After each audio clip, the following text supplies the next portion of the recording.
Hello, good morning. I tell you what, I was so surprised. I didn't expect it. I have two fruits here. I look up and I saw these two. Tumingala akong ganyan, mayroon palang bunga ditong dalawa. Oh my goodness. I didn't know it. Ang laki na ng isa. Look at this.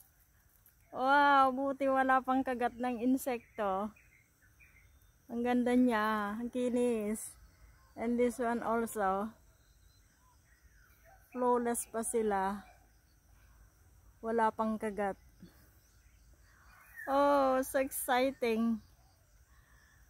Hindi ko alam may bunga pala dyan. Tumingala lang ako. You see?